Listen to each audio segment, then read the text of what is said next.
Brandon takes Justin right there in the shower.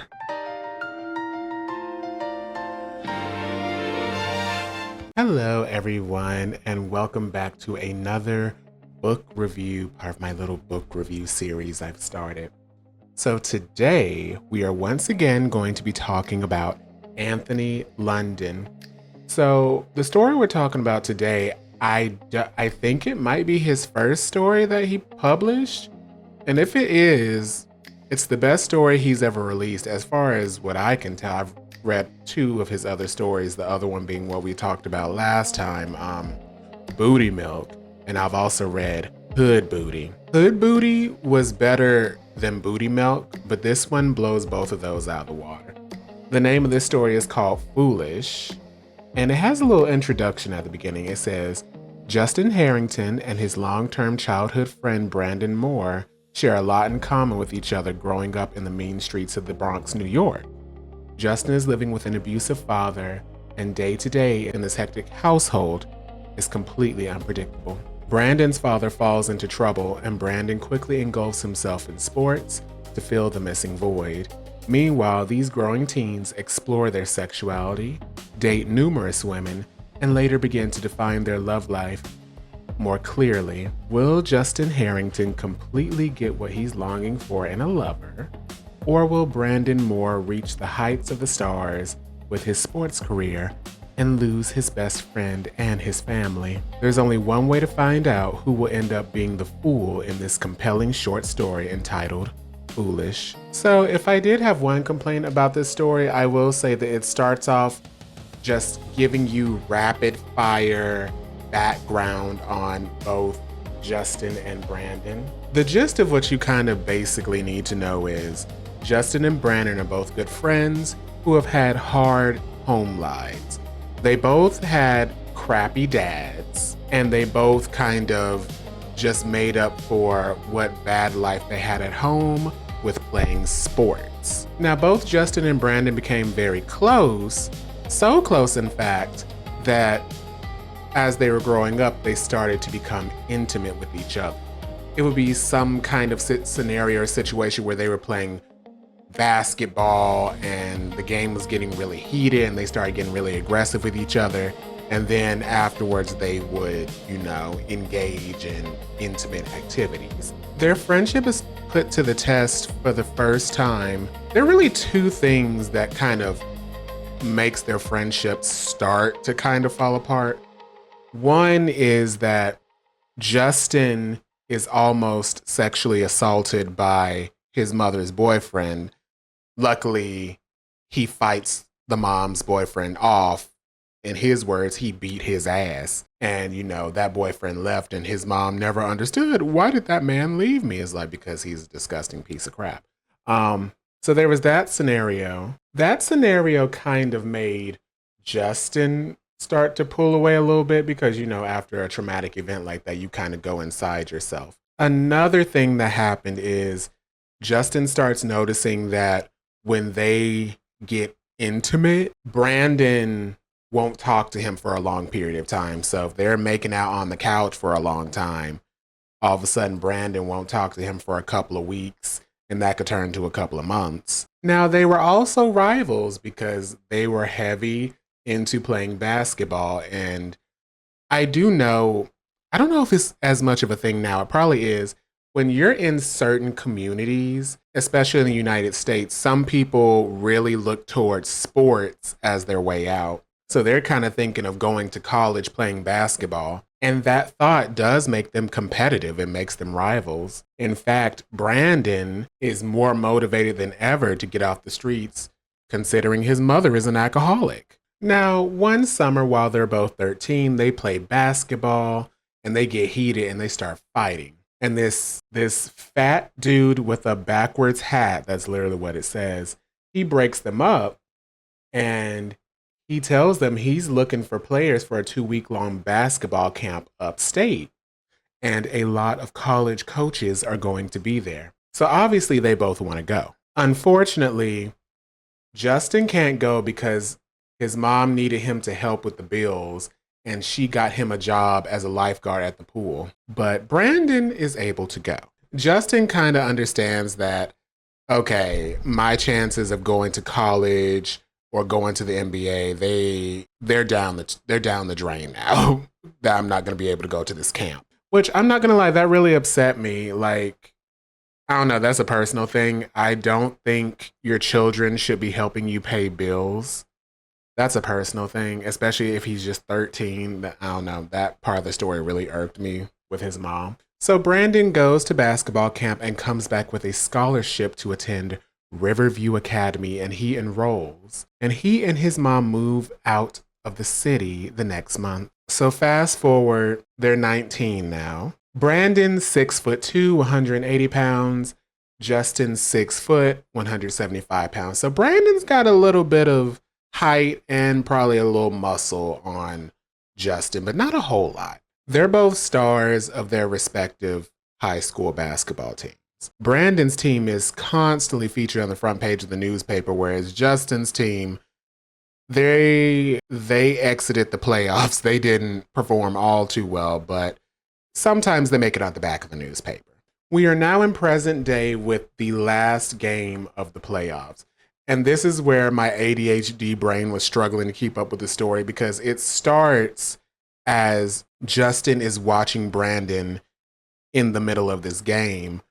But in between, we're like sprinkling in backstories of how they were as kids and how we got here. And I'm like, oh my gosh, my ADHD brain is struggling right now. Brandon's not playing so well, and everyone can notice. So it all comes down to Brandon having 2 free throw attempts. If he made 1, the game would be tied and they would go into overtime. If he made 2, he would win the game. Unfortunately, Brandon misses both, and they lose the game. In this moment, a heat of emotions rush over both Brandon and Justin. Justin feels nauseous and ashamed of being jealous of Brandon.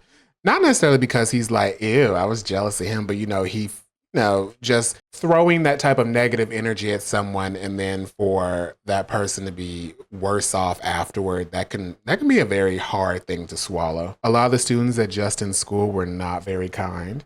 I'm glad he's graduating. He always chokes, one fan said behind me as we started exiting the gym.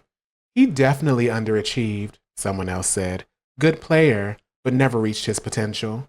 You can't teach losers how to win. And now that is mean. That is such a mean thing to say. So Justin waits for Brandon after the game. Brandon's being comforted by his family, his mom, his uncle, his little brother. They're all basically telling him they're proud of him. He played a good game. Just don't worry too much about it. Brandon turns to Justin, his eyes just really red because he's been crying. They hug, and Justin says, I hugged him longer than his mother did. I didn't tell him anything. I wasn't going to lie to him by telling him nice things.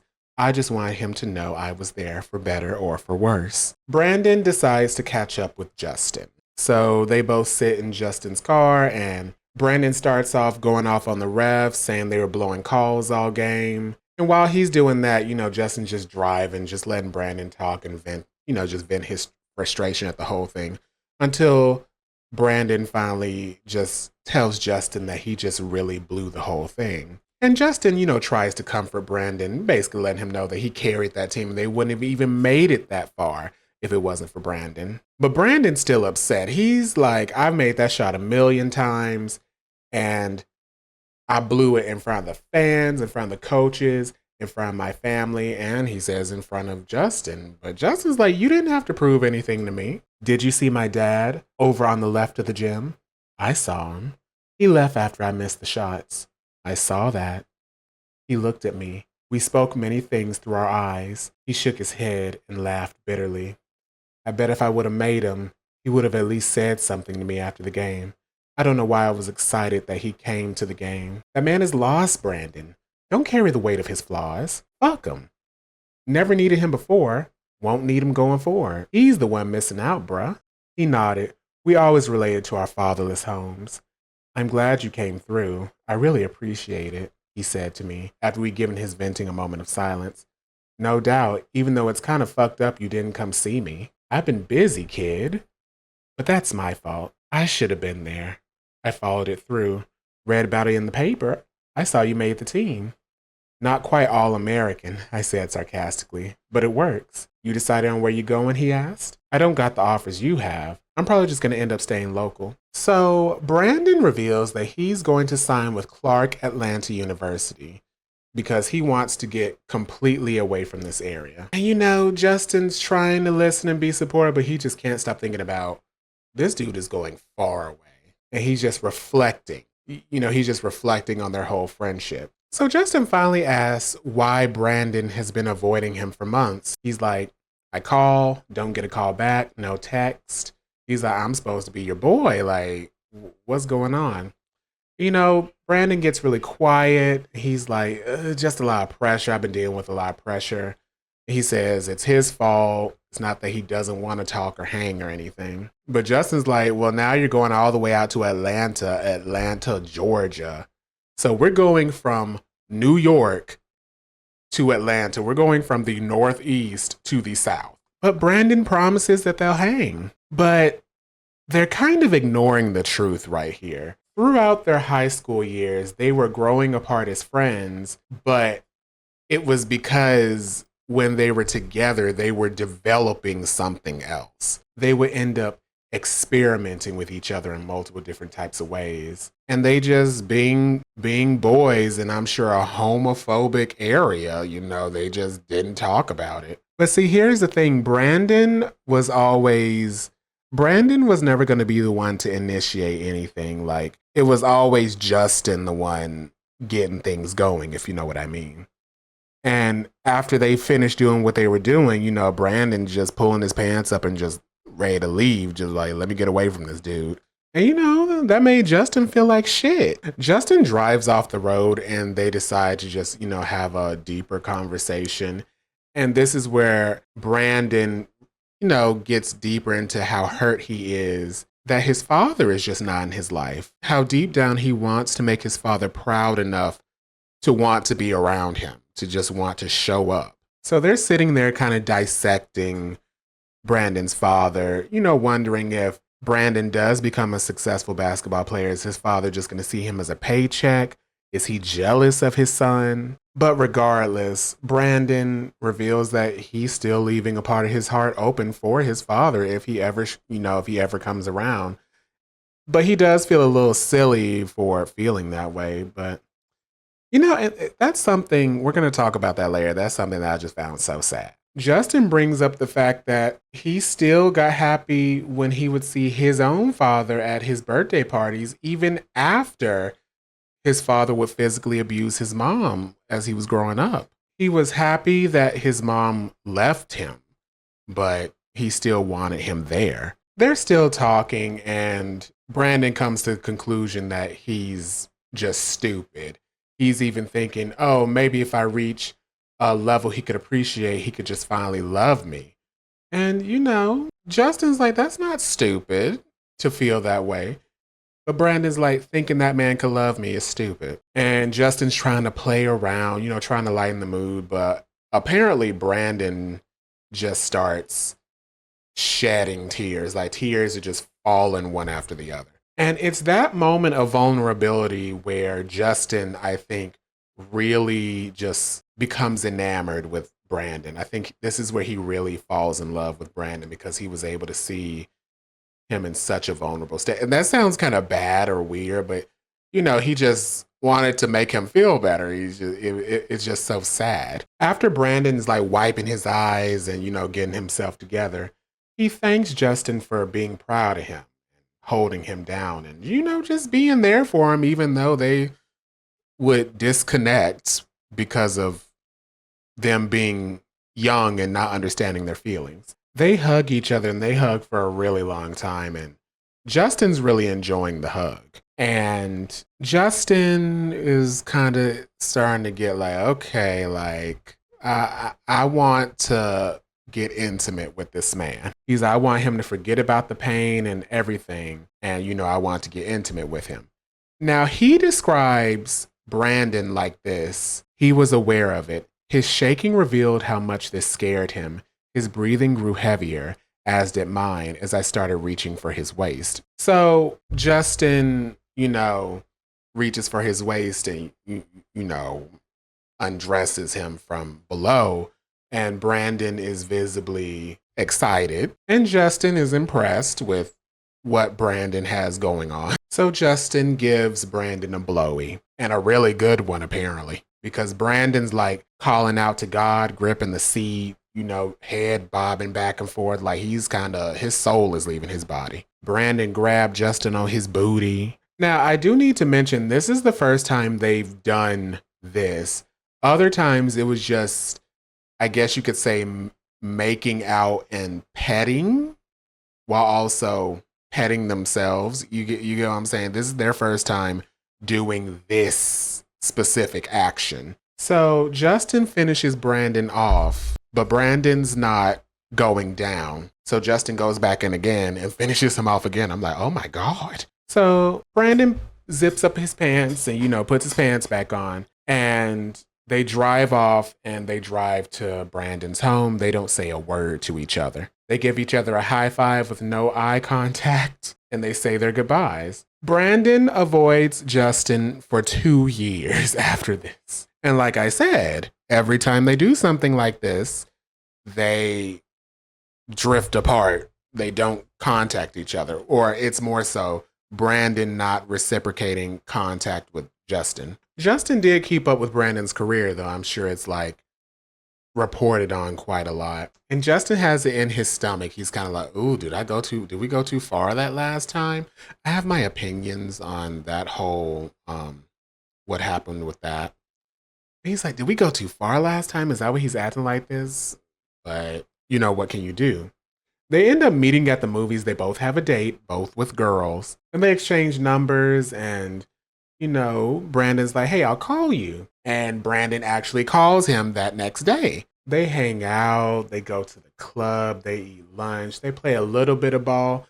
I mean, Brandon can't play a whole lot because he shattered his knee and he's in rehab, but they play a little bit of ball. On the 4th of July, they have a threesome with some girl. And later on, they joked about it like, oh, yeah, we got her. We did our thing on her. But, in that moment, Justin's like, oh, like, yeah, me and Brandon, we've been getting freaky, and I might want to get freaky again. But what we see here is that Justin is becoming a lot more emotionally intelligent.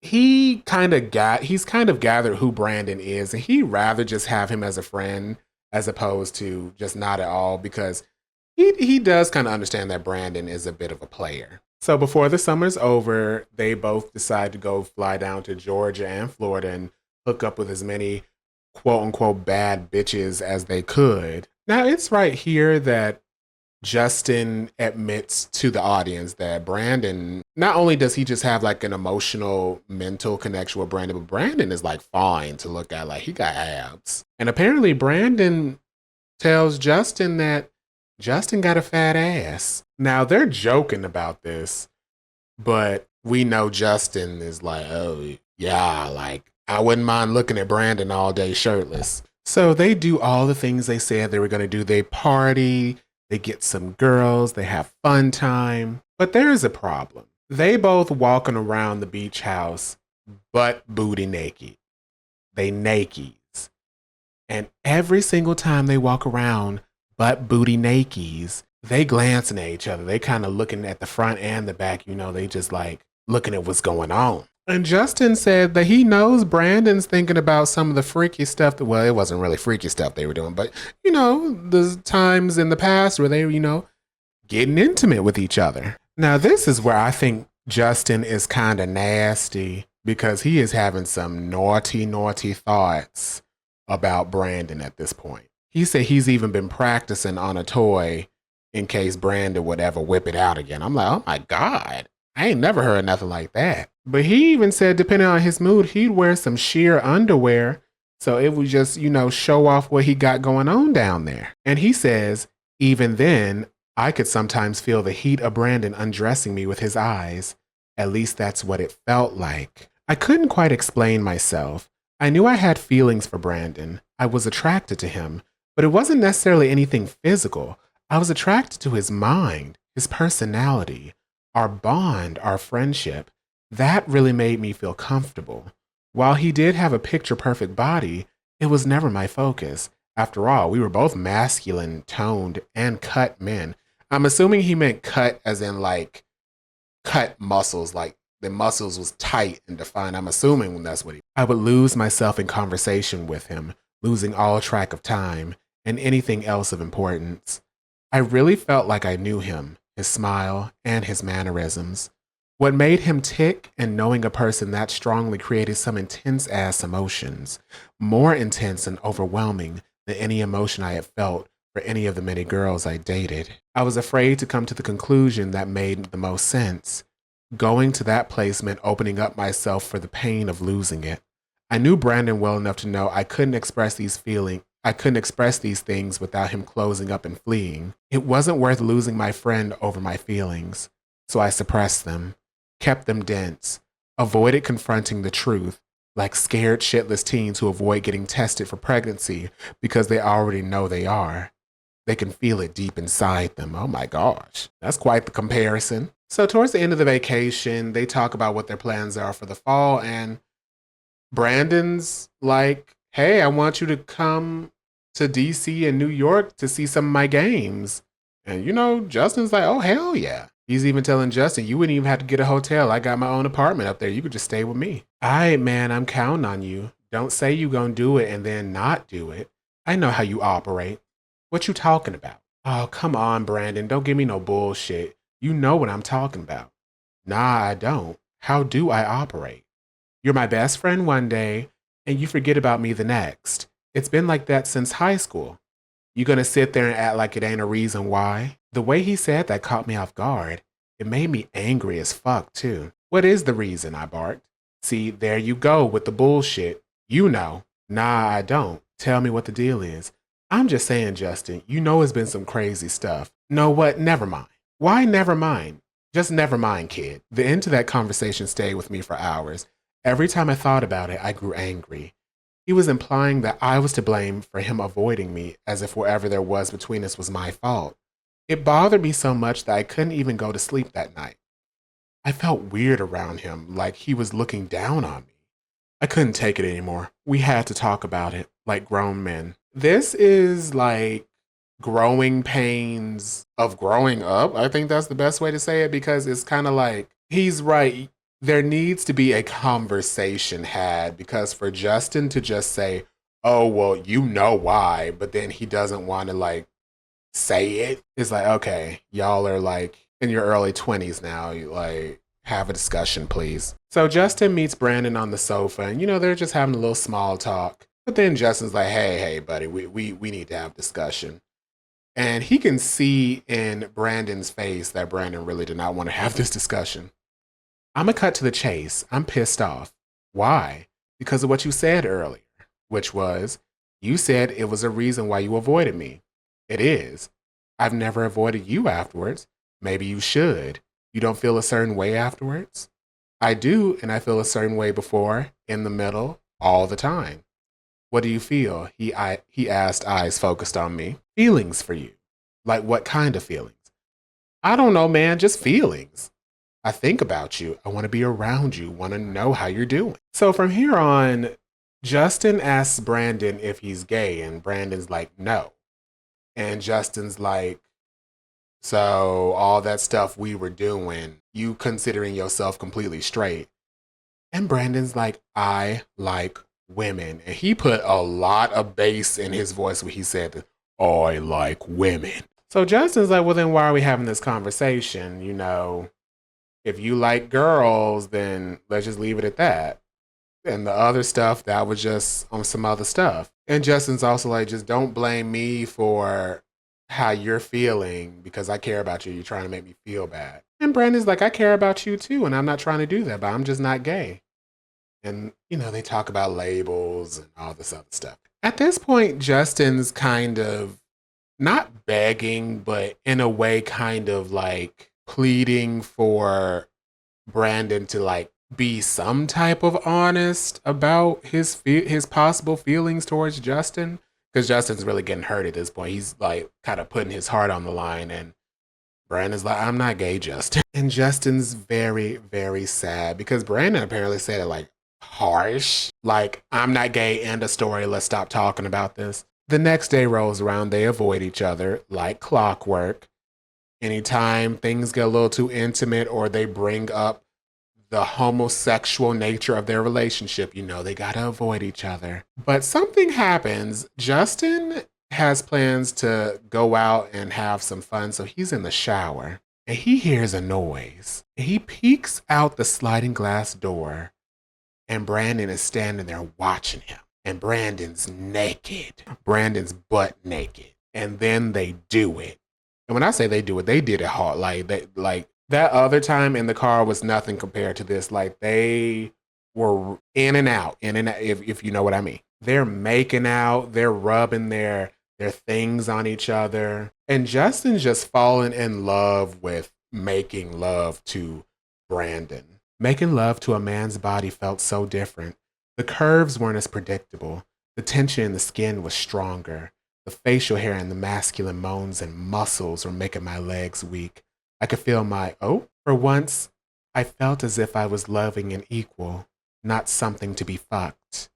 It was a liberating feeling. I do have feelings for you, he whispered in my ear. Do you want me? I asked, matching his low tone. I want you, Justin. Fuck me, I said before I can even think about my words. So Brandon takes Justin right there in the shower, and they just saying nasty. They just nasty. They saying nasty stuff to each other. Now, I do want to point out this passage in the middle of their love making. As I palmed the wall, he placed his hands over mine. They were just a bit larger. They covered mine. Looking at our hand size difference even turned me on. Plus, knowing he was restricting me from reaching down to try to, me. Each time I pulled my hand down to reach for he grabbed my hands and put them above my head against the wall, and with such force, it turned me on. Keep that in mind, because him doing that says a lot. So this is after they've finished doing all kinds of things. He caught a second wind after moments of rest and laid me on my back, spreading my legs wide. I looked into his dark eyes. I love you, I told him, working on savoring the memory of the love-making we just did. I looked up again and said, Brandon, I love you. I felt so free telling him. I'd held it in for years. And they did it again because I guess kissing got them both hot again. So they started doing it again. The next day, Brandon goes down on Justin and lets Justin be the top, which I'm not going to lie, that surprised me. So they left Florida and go back to their hometown, and they continue having sex in Brandon's old bedroom of his parents' house. These two were having nonstop sex for the past few weeks. I was on an emotional high. I had a few pauses of concern as I watched Brandon staring out the window as if he was in some deep thought. His eyes didn't seem to connect with mine as we spoke. His words seemed to be short. His thoughts seemed to be occupied by another thought that he wasn't willing to share with me. I could feel my high coming down and nervousness filled me completely. Once he had his bags packed in the car, he looked toward me and smiled. I really had a great summer with you, kid, he told me. Word? I feel the same way. I didn't know what else to say to him except, I love you, man. I love you too, kid. We gave each other a long hug. When we backed off, he straightened his hat and looked off to the side. I'll be hollering at you. All right, I said, feeling like I had heard that line before. I couldn't help but think about the countless girls I used that line on, knowing damn well I would never hit them up again. I was battling all types of feelings. I wanted to pleasure him one more time so he wouldn't forget. Another part of me felt so nasty as I kept playing the words over in my head. I'll be hollering at you. He got in his car, ready to leave again, this time carrying an even larger piece of me with him. Maybe all of me. I felt so lost, and all at the same time, I had the sudden feeling like something was just deeply wrong. I kept trying to convince myself it would pass. The feeling was growing stronger, and my heart was skipping beats. What the fuck is wrong with me? Though it had taken many years to say it, I've been in love with Brandon Moore for forever. I wondered if anything had truly changed for him as I watched the car disappear into the horizon. I walked away toward my car feeling sick. I hated the sinking feeling in my stomach. Fool me once, fool me twice, fool me 3 times. I was foolish. But at this point, I was foolishly in love, and there's no way to win that game. You play a game, you take the shot, and you hope for the best. As I pulled myself together and walked away, I had to convince myself to be okay with the fact that I might never hear or see Brandon Moore again. While the hurt started settling in, I was okay with it. I realized in that quick moment of time how foolish I was. I spent my time loving somebody who didn't love me back the same way. At least, not completely the way I did. It was a quick fling. It was, as they say, boys being boys. I gave myself to this dude and I know I will never hear from him again. I know he enjoyed the sex, but he told me how he was into women and I still didn't listen to a thing that motherfucker had to say. All I was worried about was fulfilling my fantasy. I got what I wanted, raw, passionate sex. While I loved him, I think he was more in love with what I did for him sexually and really cared nothing about me intimately at all. Foolish. I kept beating my fist into my head. I grabbed my jersey that I had on. It was actually his jersey that he had on when we made love. I never washed it. Ew. I kept it and saved it for a day like today. I could still smell him. I could still feel him. He was now a part of me. I wiped my tears with his jersey, pulled myself together, said to myself out loud, you win some, you lose some, and you fall foolishly in love. So that's how the story ends. And it's a very sad story, but I do have a few opinions. Let's start with Justin. So Justin there's not much to decipher. He kind of just lays it all out in the open. Justin is head over heels in love with Brandon.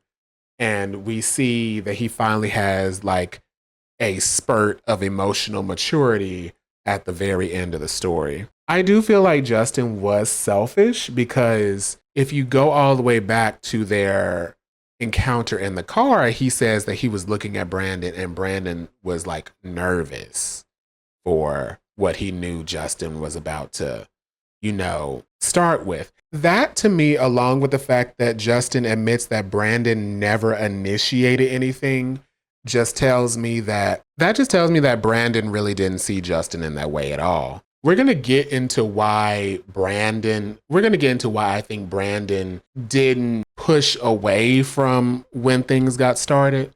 But I just think Brandon never initiating anything until the very, very end just proves Justin's thoughts that Brandon was just not into him intimately. They had common interests, they had common upbringings, and Justin just so happened to develop very romantic feelings for Brandon throughout their friendship. I do think this is a very sad ending for Justin and their friendship, but I do think that Justin will be okay.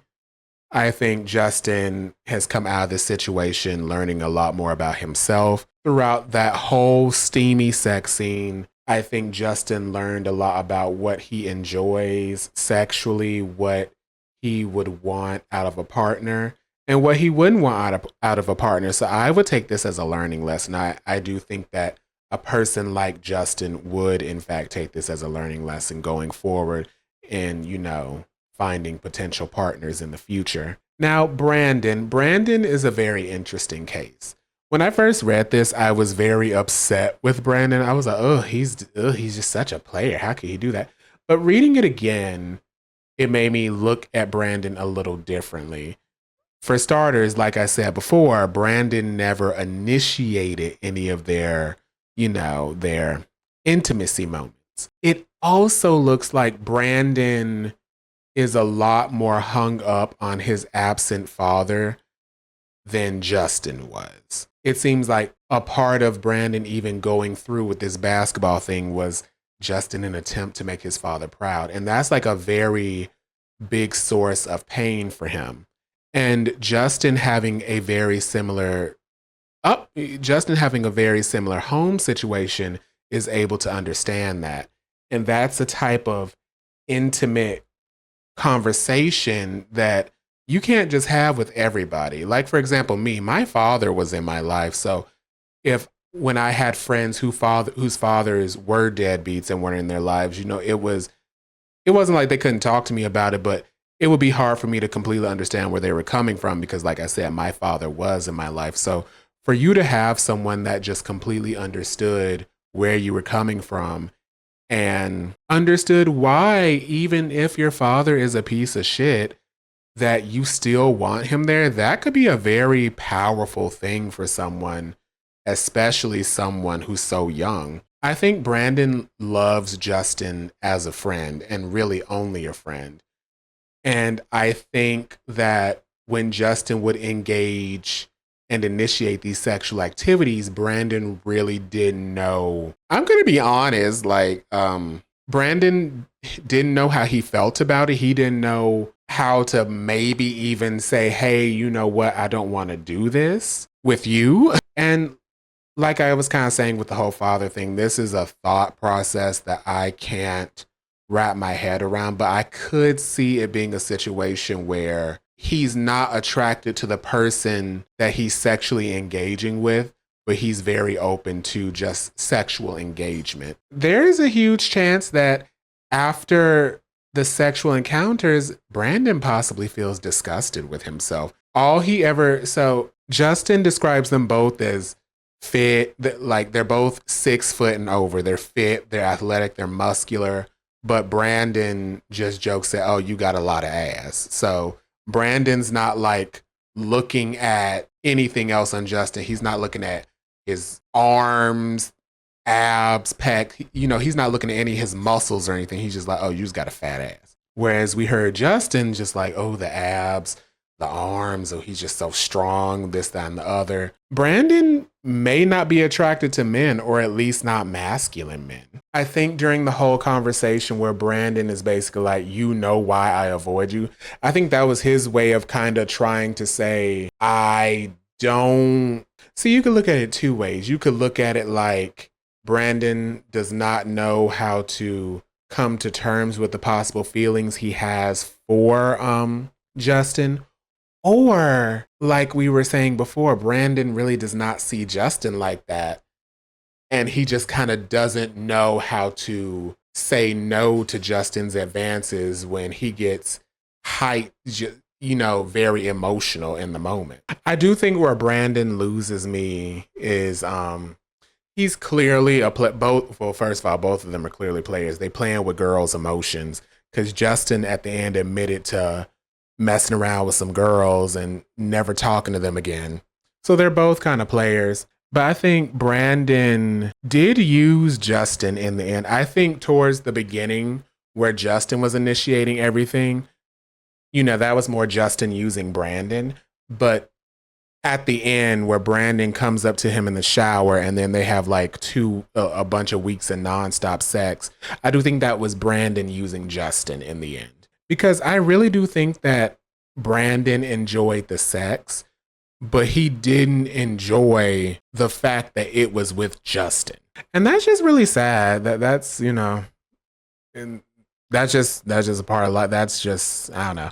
It's sad. So for Brandon, I would feel like Brandon is bisexual. He might be one of those like bisexual guys that maybe prefers women, but will occasionally have fun with a guy or two or something like that. The way he reacts doesn't make me think that he would end up spending his life with a man. I don't think that's where he would go. Although I don't know, because Justin said they have really deep conversations, but maybe that's where the betrayal comes in as far as Brandon is concerned. Maybe Brandon's like, oh my gosh, you're fucking up our friendship by being horny.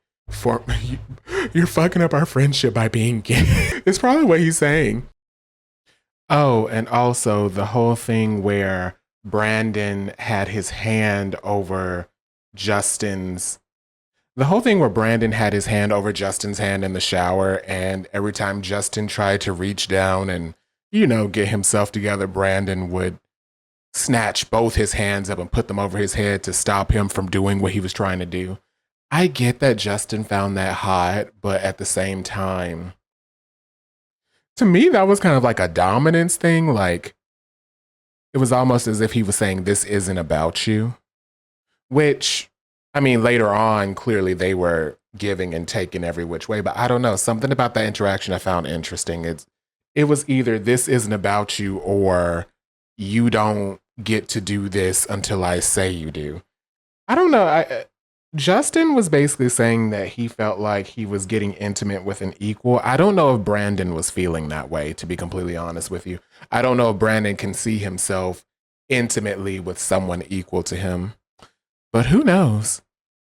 I don't know. I am really curious as to what you guys think about this story. It's for it to be such a short story, it made me think a lot about a lot of stuff. But that's all I have for you guys today. See you next time.